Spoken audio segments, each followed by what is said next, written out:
Halo semuanya, selamat datang di pembahasan kita kali ini. Hari ini kita bakal menelusuri sebuah perjalanan sejarah yang, jujur aja, luar biasa memukau. Kalian tahu nggak, pahlawan sejati dalam cerita kita hari ini bukanlah seorang raja dengan pedang emas atau pasukan militer yang tak terkalahkan. Pahlawannya adalah sesuatu yang jauh lebih kuat dari itu, budaya Jawa itu sendiri. Sebuah budaya yang super lentur, tangguh banget, dan sukses bertahan ngelewatin ribuan tahun perubahan rejim dan agama. Kita bakal lihat gimana peradaban ini bukan cuma sekedar bertahan hidup, tapi juga beradaptasi dengan sangat elegan.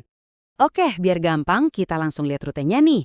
Kita bakal mulai dari awal peradaban, terus masuk ke urusan raja, irigasi, dan rakyat, lanjut ke akulturasi dan candi, ngelihat masa transisi menuju kesultanan, sampai akhirnya kita bahas warisan abadi yang masih ada sampai sekarang. Yuk, kita mulai. Masuk ke bagian pertama, awal peradaban dan jejak sejarah. Gimana ceritanya masyarakat beralih dari pemujaan alam ke konsep raja titisan dewa? Biar kalian punya gambaran utuhnya, coba kita lihat lini masa evolusi Pulau Jawa ini. Kita bergerak jauh dari masa prasejarah, di mana animisme dan kepala adat memegang kendali penuh, terus kita maju ke era Hindu-Buddha yang identik banget sama candi-candi megah dan raja yang dianggap setara dewa, sampai akhirnya bertransisi mulus ke masa Islam yang dipimpin para sultan. Semuanya lewat akulturasi budaya yang benar-benar mengagumkan. Dulu, tuh, kehidupan masyarakat dipimpin sama yang namanya kepala adat. Perannya sangat praktis buat ngurusin komunitas lokal sehari-hari. Tapi, posisi Pulau Jawa ini strategis banget kan? Akhirnya kapal-kapal dagang dari India mulai berdatangan. Nah, perdagangan ini ngebawa konsep Hindu-Buddha secara sangat damai. Konsep kepemimpinan pun pelan-pelan berevolusi. Kepala adat lokal ini bertransformasi jadi sosok Raja Titisan Dewa, manusia yang dianggap reinkarnasi spiritual dari para dewa. Tapi hebatnya, raja-raja ini tetap didesain buat terhubung erat sama kehidupan dan kesejahteraan rakyatnya di akar rumput. Terus, mungkin kalian mikir, dari mana kita bisa tahu semua ini beneran terjadi? Jawabannya ada pada bukti arkeologis, yaitu prasasti. Batu bertulis inilah yang secara fisik ngebuka tirai, mengakhiri masa prasejarah, dan melahirkan era sejarah tertulis di Jawa. Dan ini yang paling epik. Kalau kalian lihat prasasti Ciaruten, di situ literally ada pahatan telapak kaki sang raja. Ini bukan cuma buat gaya-gayaan estetika ya, tapi secara harfiah menyimbolkan kalau kekuatan suci raja hadir di sana untuk ngasih perlindungan mutlak atas tanah dan rakyatnya. Nah, kita bergeser ke bagian kedua, raja, irigasi, dan rakyat. Gimana infrastruktur itu dibangun sebagai alat legitimasi, khususnya di kerajaan Tarumanegara. Abad keempat, angka ini krusial banget nih. Kenapa? Karena pada abad keempat Masehi, di wilayah Jawa Barat, kerajaan Tarumanegara berdiri dan secara resmi menarik Pulau Jawa keluar dari masa prasejarah, masuk ke dalam halaman-halaman sejarah yang tercatat. Di masa inilah kita bisa lihat kecerdasan politik tingkat tinggi dari Raja Purnawarman. Ternyata, kekuasaan sejati itu nggak cuma bisa ngandelin hal-hal mistis atau spiritual aja, tapi harus dibangun di atas infrastruktur nyata. Sang raja merintahin penggalian sungai buat irigasi pertanian. Kenapa? Ya karena mengamankan pasokan makanan dan menyejahterakan para petani itu adalah cara paling ampuh buat ngukuhin legitimasi kekuasaannya. Simpelnya, raja melindungi rakyat pakai infrastruktur, dan gantinya rakyat bakal loyal dukung rajanya. Tapi tunggu dulu, jangan lupakan siapa yang ngerjain pekerjaan seberat itu. Balik lagi ke konsep tradisi kita, gotong royong semangat kerja bareng rakyat jelata ini adalah mesin utama yang sesungguhnya. Keringat para petani lokal inilah yang menggali bertonton tanah untuk kanal irigasi, yang menggarap lahan pertanian, dan pada akhirnya merekalah yang menopang seluruh stabilitas kekaisaran. Rakyat biasa inilah fondasi asli Sang Raja Suci. Lanjut ke bagian ketiga, akulturasi budaya dan kecanggihan candi. Ini adalah masa keemasannya, teknik dan harmoni masyarakat kuno. Lompat ke era Mataram kuno, kita ngelihat sebuah konsep yang luar biasa. Koeksistensi damai. Bayangin, dinasti Sanjaya yang keyakinannya Hindu Shiva bisa hidup selaras berdampingan sama dinasti Shailendra yang menganut Buddha Mahayana. Mereka nggak membuang waktu dan energi buat saling serang atau memusnahkan satu sama lain.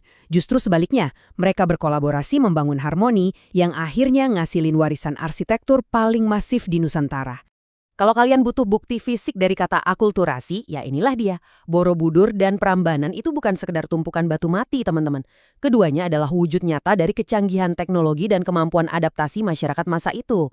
Mereka ngambil desain piramida bertingkat ataupun den berundak dari tradisi animisme lokal, terus dikawinkan sama kecerdasan teknologi teknik Hindu-Buddha yang presisi banget. Hasilnya, mahakarya mutakhir yang bikin dunia kagum sampai detik ini. Dan fondasi kekuatan ini terus berevolusi sampai melahirkan kemaharajaan Majapahit. Dengar deh kalimat legendaris Sumpah Palapa dari Mahapatih Gajah Mada ini. Sumpah ini jadi pengingat betapa raksaksanya skala Imperium Jawa waktu itu. Ini adalah puncak mutlak dari kekuatan diplomasi dan militer. Sebelum akhirnya badai geopolitik dan transisi keyakinan besar-besaran datang, mengubah segalanya. Sekarang kita masuk ke bagian keempat. Peralihan menuju Kesultanan Islam. Sebuah momen transisi keyakinan yang hebatnya berjalan sangat damai. Nah, coba kita sandingkan kedua era ini deh. Ada pola yang benar-benar bikin merinding. Di puncak kekuasaan, strukturnya berubah dari raja titisan dewa menjadi sultan. Jalur masuk agamanya juga beda. Dari yang dulunya lewat pedagang India, beralih lewat dakwah para wali songo. Tapi, perhatiin baris paling bawah. Peran rakyat jelatannya.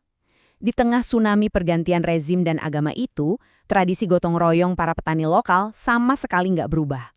Kehidupan sehari-hari masyarakat bawah tetap berjalan normal. Berdenyut menjaga keseimbangan Pulau Jawa. Keren banget kan? Terus gimana caranya Islam bisa masuk tanpa nimbulin pertumpahan darah atau perlawanan besar-besaran? Kuncinya ada di strategi kebudayaan Wali Songo. Mereka ini paham betul jiwa masyarakat Jawa.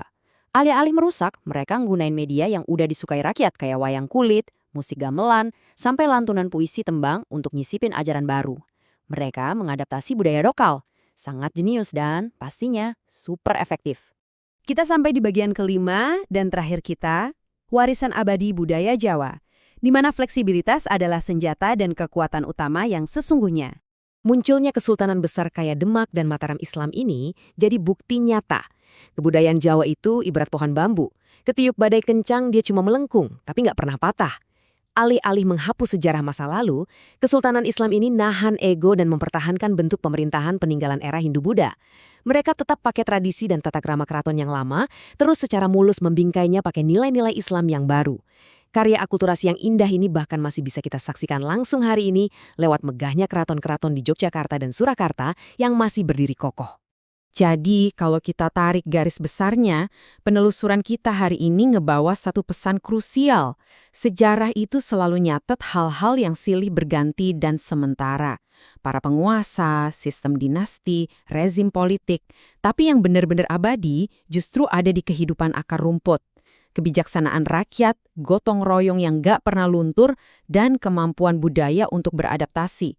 Kemampuan untuk menyerap pengaruh asing tanpa kehilangan jati diri lokal, itu dia kekuatan magis masyarakat ini sesungguhnya. Kerajaan demi kerajaan udah runtuh, zaman udah berganti berkali-kali. Tapi sekarang pertanyaannya balik ke kita. Mampukah kita hari ini menjaga nilai keterbukaan dan kelenturan budaya tersebut di tengah era modern yang serba cepat ini? Mengingat masa lalu itu ibarat bawa kompas untuk jalan ke masa depan, kalau ada satu hal terpenting yang bisa kita bawa pulang hari ini, itu adalah fakta bahwa menjadi terbuka dan adaptif itu sama sekali nggak berarti menghilangkan jati diri kita yang asli. Terima kasih banyak udah nemenin pembahasan yang seru ini. Teruslah pertanyakan sejarah, jaga rasa ingin tahu kalian, dan sampai jumpa di penelusuran luar biasa berikutnya.